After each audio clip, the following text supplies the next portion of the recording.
All our stories are created for entertainment purposes only. I'm not sure if this is the appropriate place to share my story, so please let me know if it's not. This narrative revolves around my parents, with my dad at 65 and my mom just celebrating her 61st birthday. They've been married for 39 years and have 3 children: my sister, who is 38, myself at 36, and my brother, who is 33. Despite us all living in different places now, we've always maintained a close-knit family bond. However, earlier this year, our family's foundation and dynamics were shattered when we discovered that my mother had cheated on my father just 2 years into their marriage. To make matters worse, it was revealed that I am not biologically related to my father. Even though it's been over 7 months since I learned this, I still feel emotional just talking about it. In January, my wife and I, along with our children, aged 15, 13, and 10, thought it would be a fun project to create our family tree. My wife ordered DNA testing kits for all of us, including our parents. Everyone was thrilled about this idea, especially our kids and our parents. Looking back, my mom seemed to be the most enthusiastic, particularly eager to explore the data related to her extended family. Considering what eventually unfolded, it's baffling why she showed such enthusiasm, but I believe she didn't fully understand how these DNA tests operated at the time. Let me backtrack a bit. We received the testing kits in mid-January and collected our DNA samples the following weekend when our parents were visiting us on a Sunday. In any case, we received the results in late February, and my wife immediately noticed something was amiss. Although there was a clear genetic link to my mother, the report indicated no genetic connection between my father and me, or between my father and any of my children. We believed there must have been an error, so my wife contacted the company to report the issue. During the phone call, the representative conducted a quick check and verified that the results were indeed from the package we had submitted. Upon learning this, my wife put the call on speaker, and we explained our concerns, emphasizing that there had to be a mistake. We asked if the representative could double-check, and she agreed to discuss the matter with her supervisor and promised to call us back. Once we hung up, my wife jokingly remarked, "It seems like you might be the unexpected addition to our family." I laughed it off, but I couldn't help but wonder, what if it's true? My wife told me not to be ridiculous, but I sensed she too had some doubts by that point. Later in the afternoon, the representative called us back and reiterated that everything was accurate. She mentioned that she had contacted the lab personally, and the report was indeed correct. After ending the call with the representative, my wife and I sat there staring at each other in shock, our mouths hanging open. My emotions were in turmoil, and I began to speak irrationally. My wife helped calm me down, and we discussed our next steps. We decided not to take immediate action and agreed to contemplate the situation further, as only she and I were aware of the results at that point. Coincidentally, or perhaps ominously, during dinner that evening, my daughter inquired about the test results. I exchanged glances with my wife, and she informed our children that we had received the results, but there was an error, and they needed to be rechecked. Later that same night, while talking to my parents over the phone, my mother posed the same question to me, and I responded with the same explanation we had given our children. The following days were challenging as I couldn't stop thinking about it. I grappled with whether to confront my mother and hear her side of the story, or to approach my father first and discuss how he wanted to address the situation. I even contemplated keeping it to myself, knowing that once I revealed the truth, our lives would be forever changed. While that seemed like an appealing option, it wasn't feasible because my family members were anticipating the results, and I couldn't bear to keep that secret. I kept delaying the conversation, and with each passing day, my anxiety grew. Eventually, my wife persuaded me to approach my dad first and then decide how to proceed. She believed it was the right thing to do, and I concurred. So, on a Saturday, we drove to their house. I was incredibly nervous, and my anxiety reached such a point that I had to pull over after a few minutes of driving, allowing my wife to take the wheel for the remainder of the journey. Upon arriving at their home, my nerves continued to affect me, but oddly enough, when I saw my dad, I became remarkably calm. After some initial chit-chat involving the 4 of us, my wife took my mom to the farmer's market and then to lunch, leaving my dad and me to continue our conversation. As soon as the ladies departed, and it was just my dad and me, I couldn't delay it any longer, so I told him right away. I said, "Dad, We received the test results from the genealogy company. He responded, "That's great. Do you have them with you?" I replied in the negative and went on to explain that there was an issue with the results that I needed to discuss with him. He looked at me with a blank expression. I proceeded to explain that the results indicated there was no genetic connection between him and me. He wore a puzzled expression and asked, "What do you mean?" I clarified that the results suggested that we weren't biologically related. He let out a small chuckle and questioned if there must be some mistake. I replied, mentioning that we initially thought the same, but the results were verified by the laboratory. He inquired if the tests had ever been inaccurate, and I informed him that the company assured us they were nearly 100% accurate. The expression on his face at that moment is etched in my memory. I could sense that he was becoming emotional, and he stood up, breaking the tension. I walked over and embraced him. Tears welled up in his eyes, and witnessing that, I couldn't hold back my own tears, something I hadn't done in 25 years. After regaining my composure, I asked if he understood the implications, and he nodded. Once more, he hugged me tightly and reassured me that I was his son, regardless of the genetics, urging me to stop crying before he started. I had anticipated this would be his reaction, but hearing him say it was an immense relief. He's always been my hero. He inquired if Mom was aware, and I told him no. I wanted to speak with him first and discuss how he wanted to handle it. He expressed his gratitude for my approach and mentioned how much it meant to him. Subsequently, we delved into the discussion of how and when we should approach Mom upon her return. Following that, I called my wife to inform her that I had informed Dad, and it was time to break the news to Mom. My wife inquired if I wanted her to return quickly, but I advised her to stick to the lunch plan as I desired more time with Dad. While we waited, Dad and I continued our conversation and grabbed a quick sandwich from the kitchen, as our appetites were quite diminished at that point. When my wife and mother returned, the three of us sat Mom down, and I delivered the news. She appeared stunned and repeatedly asked me to clarify what I meant. My wife and I provided a thorough explanation, but she continued to insist that she didn't comprehend. She insisted that we were both crazy and making no sense, going back and forth with her denials. Eventually, she suggested something along the lines of, "Well, if there isn't a match, you must have been switched in the hospital." My wife interjected, stating that this wasn't the case because the report indicated a direct genetic match between my mom and me. At that point, I believe my mom realized she was cornered and began to cry. She left the room, and my wife followed her. We could hear their conversation, and after several minutes, my wife returned, informing us that Mom still insisted there must be a mistake. My dad then went to speak with her, and we left them alone for a substantial hour and a half before I decided to check on them. Upon entering, I sensed the tension in the room. Dad reassured me that everything was okay and that he would be out to talk to me soon. When he emerged, he shared that Mom had admitted to having an affair around the time of my conception, but still insisted that my dad was my biological father. She refused to disclose the man's name, claiming it was irrelevant and too far in the past. Hearing this, my emotions welled up once more. Witnessing my reaction, Dad pulled me into a tight bear hug, reminiscent of the ones he used to give me when I was a child, flooding me with nostalgia. Seeing us embrace brought tears to my wife's eyes, and Dad hugged her as well. I was surprised by how well he was handling the situation, but I could sense his deep disappointment with Mom. My wife and I believed it would be a good idea to spend the weekend with them. However, when I mentioned this to Dad, he insisted that we return home as he wished to have a private conversation with Mom.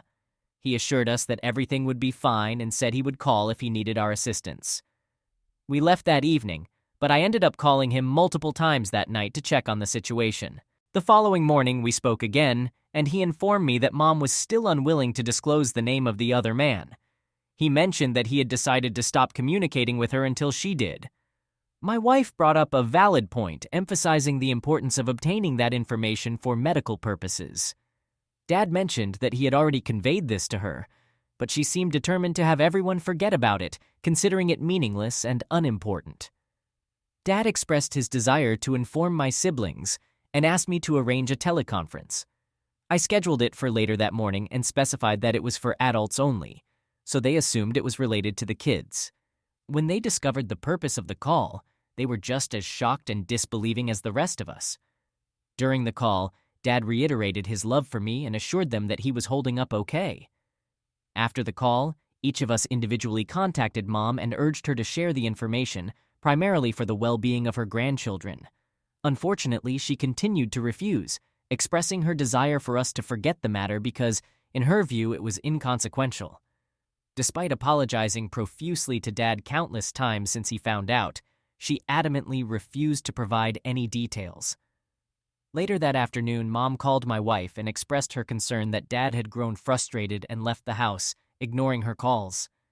She asked me to reach out to him, believing he would answer my call.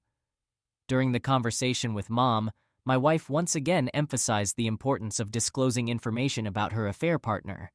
While she didn't reveal the man's name, she did inform my wife that the man had passed away. She argued that since he was no longer alive, there was no need for anyone else to know, and she requested that we not share this with her grandchildren. My wife clarified to her that the deceased status of the man didn't change the importance of having his information for potential hereditary conditions. Mom, however, remained steadfast in her refusal and became increasingly agitated as my wife persisted. I called Dad and had a conversation with him. He assured me he was okay and mentioned he needed some time away from her to cool down. Later that day, my sister arranged a call for the three of us along with Dad. During the call, she proposed that we all undergo DNA tests to confirm my results and ensure they matched Dad's genetic profile. I anticipated Dad might object, but he was fully supportive of the idea. Consequently, the following week, all of us underwent comprehensive DNA testing conducted by a national laboratory. The process was convenient as there were local labs near each of our residences. We received the test results a week later, which confirmed that my sister and brother were indeed Dad's biological children, but I was not. While I felt relieved to receive this confirmation, it still made me feel like an outsider, especially since the identity of my biological father remained unknown. Once again, Dad reassured me and lightened the mood with a joke, stating he wouldn't trade me for $1 million, perhaps $2 million, but not just one. That's just his nature. He's simply a delightful person to spend time with. The day following the DNA results, I phoned Dad and informed him of my plan to drive over the next morning and spend the weekend with him. He advised me not to come since he was leaving for the Gulf Coast in the morning. He and Mom purchased a property there last year and intended to eventually sell the family home and relocate. He retired about 2 years ago after nearly 44 years of work and began receiving his first Social Security payment in January, right before everything unfolded. I inquired if Mom was aware of his departure, and he confirmed that she knew and was quite upset, but he expressed his need to distance himself to contemplate his next steps. I completely empathized with his situation, yet I felt deeply sorry for both of them. He conveyed that he had informed Mom that he wouldn't communicate with her until she disclosed the man's identity. Furthermore, he mentioned that even if she did reveal the information, he was uncertain about remaining in their relationship. I was taken aback by this abrupt change in his disposition, given that he had been handling everything so calmly up to that point. He explained that after a week of her tears and apologies, he had reached a breaking point. Well, his strategy proved effective because that night, Mom had a breakdown and confessed everything to him. She recounted how she had an affair with a man who owned the laundromat in the town where they rented their first apartment. She used to visit there weekly to do laundry since they didn't have a washer and dryer. He was divorced and lived above the laundromat, and that's where the affair occurred. Mom explained that she engaged in the affair because she was feeling extremely down about herself at that time, and this older man was giving her attention and saying all the right things. She was about 24 years old then, while the man was in his late 30s with teenage children. Mom insisted they were together only a few times and she ended it with him. She swore that she never saw or heard from him again since that time. She revealed to Dad that 6 years ago she came across his obituary in the newspaper, and that's how she learned of his passing. She maintained that this was how she found out and assured Dad that she had never given him a second thought since ending the affair. While she took no joy in his death, she felt a sense of relief when reading his obituary, thinking that the secret she had carried for all those years had died with him. However, fate had different plans. Even though Mom made a complete confession, Dad left for Mississippi the next morning and has been living there by himself for the past 4 months. Mom is emotionally distraught and feels lost without him, as he's been the center of her world for over 40 years. Regardless of her past actions, I know she loves him more than anything in the world, and this situation is deeply affecting her. She calls him every day, and he talks to her, but he's told her that he's not ready to see her yet. He's also mentioned that he's uncertain about whether he wants to remain married to her, but he has told us kids that he doesn't plan on getting a divorce at his age. He simply needs time and doesn't want to be around her for now, and he may never want to again. While I fully support his decision, I have mixed feelings about it. I believe Dad will manage on his own, but I'm concerned about Mom's long-term well-being. She's essentially alone in our hometown and rarely leaves the house. She appears visibly distressed and has lost a significant amount of weight. She has expressed her willingness to do anything to make amends with Dad, but he remains uninterested in reconciling at this time. Personally, I'm in a better place now, but it feels like there's a cloud hanging over me. One of the most challenging things I had to do was share this news with my kids. They were deeply upset, especially my eldest son, who had always taken pride in being his pap's first grandchild. To reassure them that everything was okay, I took my family to visit Dad for a week-long vacation, and we had a wonderful time. Since then, the kids have been doing well, understanding that he loves them just as much as before. I also recently reconnected with my half-siblings. My half-sister lives in Illinois, and my half-brother is in Indiana. They're both in their late 50s, with grown children and grandchildren. When I told them about the affair, they weren't surprised, as they had never had a strong relationship with their father. They were raised by their stepfather from a young age and consider him their true father. In fact, they didn't even attend their biological father's funeral. However, they did provide me with valuable information about a potential health risk in my biological father's family: heart disease. My paternal brother had a heart attack at age 48, my biological father died of a heart attack at 68, and his father also had a heart attack at 42. As I conclude, you might wonder why I decided to share this story. I did it to clear my mind and as a cautionary tale for people with children who might be contemplating infidelity in their marriages. My advice is simple: don't do it. The damage you cause will reach far beyond you and your lover, impacting your families for the rest of their lives. Hey, I'm Jennifer, and I'm 40 years old. My husband, Michael, who's 43, is splitting with me because I did something really terrible. Here's what happened. I was at an office party with my coworkers, and we were all celebrating our success in hitting our targets this year, actually going above and beyond. We were having a blast, not a care in the world. I had told my husband that I might be coming home late, and if I had too much to drink, my work buddy Stacy, who's 35, would give me a ride home.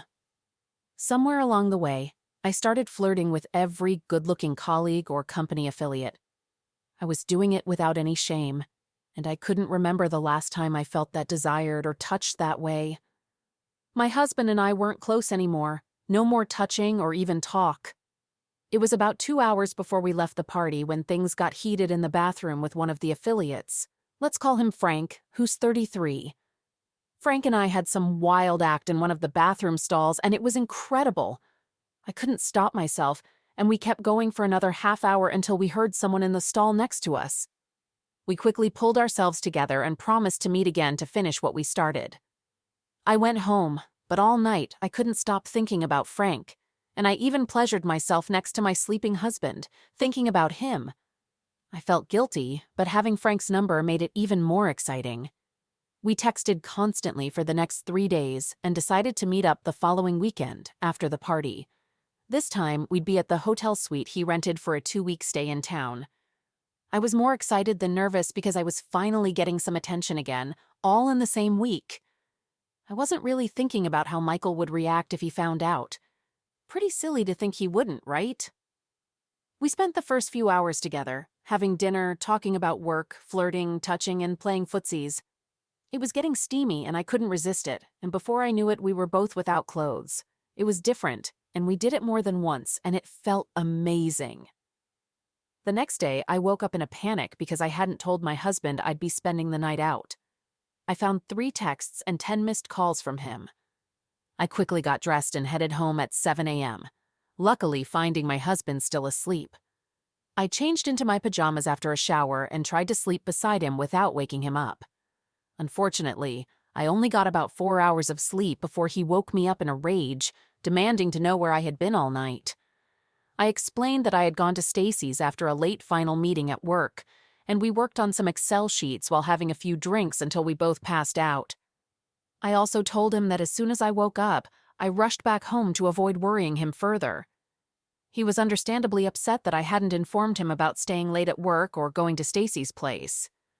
But I convinced him that I was swamped with work and couldn't find the time to call and let him know. Surprisingly, he bought that explanation, but I had a feeling he wasn't entirely convinced because not long after that, I got caught red-handed. 2 days ago, I messaged Frank to meet up one last time before he left town, and he agreed, but it had to be in a public place. So, I told Michael that I was going out to dinner with Stacy and one of the affiliates to finish up some work papers and get a contract signed. I had it all planned out, even telling him the name of the restaurant we were going to, though I had no idea how he would react. I left work early to go to the fancy restaurant where he had sent me the location. Stacy and I were having a great time, kissing and flirting, when suddenly, after about an hour, she burst in, grabbed my arm, and explained that Michael had called her, asking if I was with her at that restaurant, and that he was on his way. I hurried outside with her, and there was Michael. He asked us where we were going, and we said we were heading home. Michael grabbed my hand and questioned me about where I had been the previous Saturday. He mentioned that Stacy had tried to cover for me when he asked if I had stayed at her place, but it seemed like she had no clue about my whereabouts, not that Friday night or tonight. At that moment, Stacy told him about the office party night out of guilt. She said she saw me leaving the bathroom with Frank, looking more than just friendly, but she didn't know any more than that. Michael immediately took the conversation to the car, telling Stacy to go home. He bombarded me with questions, wanting to know how many times it had happened before and after that night, and if it had happened that day in the restaurant's bathroom. He was relentless with his questions, and I swore that the first time was at the office party when I was wasted. However, he wasn't convinced it was the only time and accused me of lying. I had to confess that it had happened more than once, and that I had slept with Frank the previous Saturday. He slammed the steering wheel in frustration, yelled at me for being stupid, and said I had ruined the only good thing in his life. After that, we drove in complete silence. When we got home, he locked himself in our son's old room and talked to his friend Albert all night. After I got into bed, he came to our room and told me he wanted a divorce. He said he'd keep the house because he believed I didn't deserve to live in the home where we built our family for the past 19 years. He also said not to tell our son since he's dealing with college exams, and he'd let him know when the time was right. I didn't know what to do. Michael wasn't talking to me, and the last time we spoke, he told me to either get a mortgage for an apartment through work or rent one using my savings. He wanted me out within the week. I'm completely lost. I texted Frank explaining everything, and I needed someone to help me find a solution. Frank offered to rent a hotel room nearby for a week until I found a place. I agreed, but told him to wait for me to call him once I finished packing. Even when I was losing everything, I turned to someone else. The same person who's causing me to lose everything I had built with Michael. My life. I'm now in the hotel room Frank rented for me, and Michael hasn't said a word to me.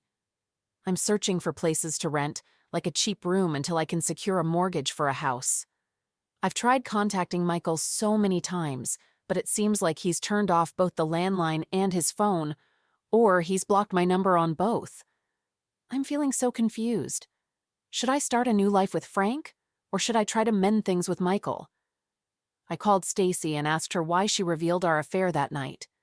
She said she felt guilty about being part of it without knowing, and that she's a terrible liar.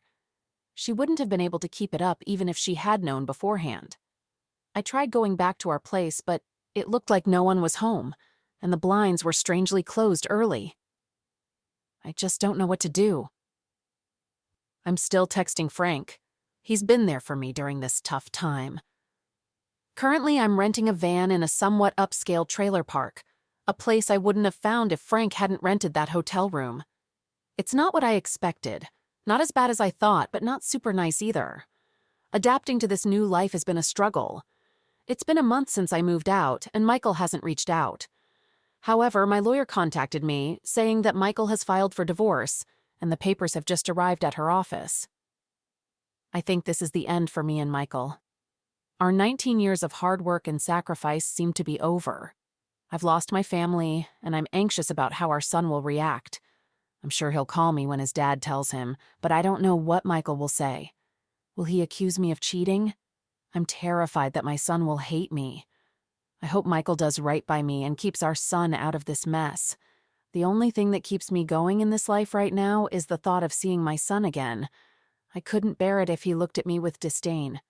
I just couldn't handle it. We've been married for 16 years. In the first 8 years, I had 2 different affairs. Now I realize I was wrong, and my husband didn't do anything to deserve that. After my last mistake 5 years ago, we decided to end things, but it turns out we couldn't stay away from each other. We spent a year trying to make our relationship work, and then we had our daughter. At that point, he wanted me to stay home and take care of her. I wasn't really okay with it, so I kept working. Then our son was born, and he asked again.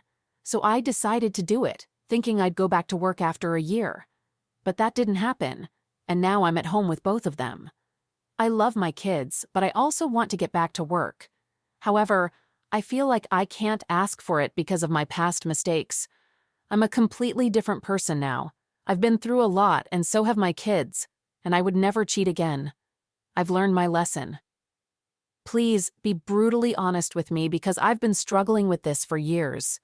I need some objective advice. Nobody around me knows what I've done, so I have no one to talk to about it. How can I open up and have this conversation? I never thought my workplace could be a place for cheating. I knew the people I cheated with from way back, before I even started my career.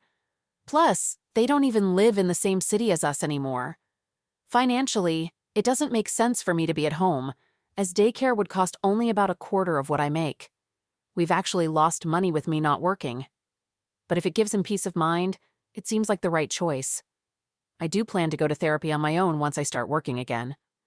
That's one reason I wanted to go back to work since our insurance doesn't cover it. But after reading the thoughts in this thread, I think I'll find a low-cost option and wait a little longer before returning to work. I understand why I cheated. When we got married, I had unrealistic expectations that no one could meet, and when you add in his human imperfections, I messed up. There are things I wish he had done differently, but that doesn't excuse my actions. I foolishly listened to 2 people who told me what I wanted to hear. I don't blame my husband. My infidelity is my own fault, and I know it wasn't just a mistake. It was a huge wrongdoing. I'll carry that guilt until the day I die, which is why I say I'll never cheat again. But I also know that you should never say never. That's why I'll seek therapy when I start working again. I know you mentioned ending things after the second one, but there might be other reasons behind that decision. If he's aware and still chose to be with you, then he kind of has to accept your decisions until you're no longer in a relationship. Unless you cheated with coworkers, in which case it's a different story. Honestly, neither of you should be in a relationship right now. You betrayed him twice, and he shouldn't have forgiven you unless he saw you making a real effort to change. But you can't isolate yourself at home just to make him happy because it will take a toll on your emotional and mental well-being, and that's not good for you or the kids.